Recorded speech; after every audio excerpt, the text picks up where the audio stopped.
राम राम। आज हम श्रीमद् भगवद गीता के अध्याय 16 दैवासुर संपद्वि भाग योग का श्लोक 16 देखते हैं।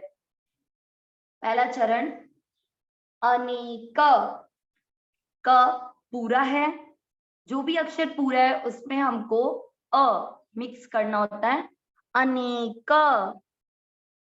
अब इस शब्द पर ध्यान दें। चित त, पहले त आधा है, त के नीचे हलंत दिख रहा है, आधा त है। आधे को पूरे के साथ बोला चित। फिर है पूरा त।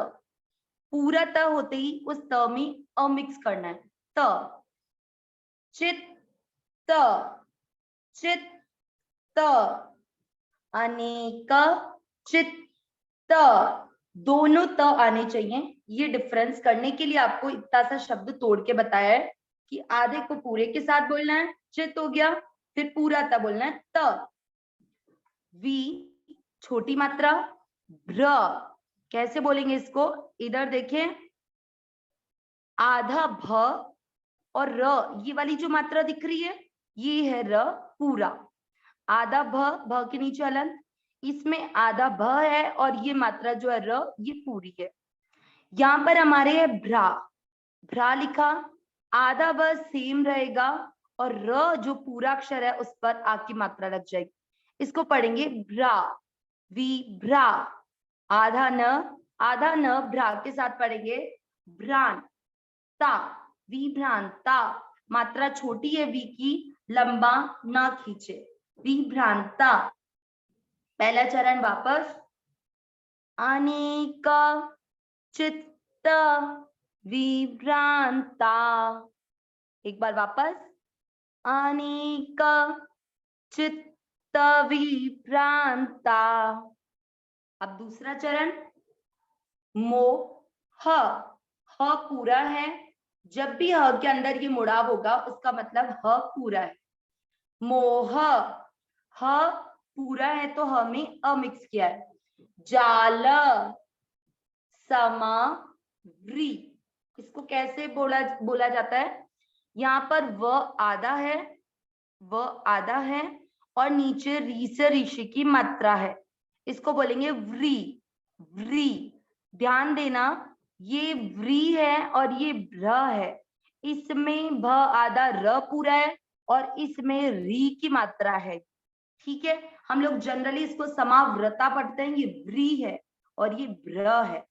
समावृता, विसर्ग है, ता में आ की मात्रा तो विसर्ग को पढ़ा हा, समावृता हा। दूसरा चरण वापस, मोह जाल समावृता हा।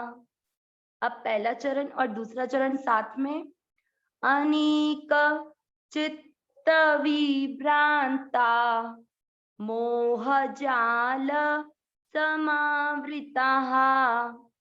अब तीसरा चरण, प्र, सेम वही जैसे भ्र है, इसमें भ आधा र पूरा था, इसमें प आधा र पूरा है। प दिख रहा है, प आधा है वो और र पूरा है, इसको पढ़ेंगे प्र। स आधा कर, सकता, प्रसक्ता। विसर्ग आ गया वापस, आ की मात्रा विसर्ग को पढ़ेंगे हा। एक बात विशेष, कोई भी विसर्ग ना छोड़े, विसर्ग जितनी बार जहां आता है वहां पर बोलना है। मुख्यतः दूसरे और चौथे चरण में तो पूरी तरह से अच्छे से बोलना है, कुछ जगह पर साइलेंट रहता है वो आपको बता दिया जाएगा। प्रसक्ताः, काम, म पूरा है, म में अ मिक्स किया, काम भोगेशु। तीसरा चरण वापस, प्रसक्तः काम भोगेशु। चौथा चरण, पत आधा न, आधे न को त के साथ पढ़े, आधा अक्षर दिख रहा है, पूरे के साथ पढ़े पतन, त पूरा, त पर ई की मात्रा, पतंती, पतंती। मात्रा छोटी, लंबा ना खींचे। अब इस शब्द पर क्या ध्यान देना है, न पूरा र पूरा, दोनों अक्षरों को पूरा पूरा पढ़ना है, नर के नहीं पढ़ेंगे। नरके, नरके। ठीक है, दोनों अक्षर पूरे पूरे इसलिए दोनों में अ मिक्स किया है। नरके, अवग्रह आ गया, के को लंबा खींचे, नरके शु चौ, शु को लंबा नहीं खींचना। आप एक एक बात को विशेषतः ध्यान से सुनिए, आप लोगों को वो रूल्स पता है, सिर्फ उनको फॉलो करने की जरूरत है। न और र पूरे पूरे अक्षर है, दोनों में अ मिक्स किया, न र के, अवग्र आ गया, के को लंबा खींचा, न र के शु मात्रा छोटी, च पर औ की मात्रा चौ, शु चौ। चौथा चरण वापस, पतंती नरकेषु चौ। अब तीसरा चरण, चौथा चरण साथ में, प्रसक्ताः कामभोगेषु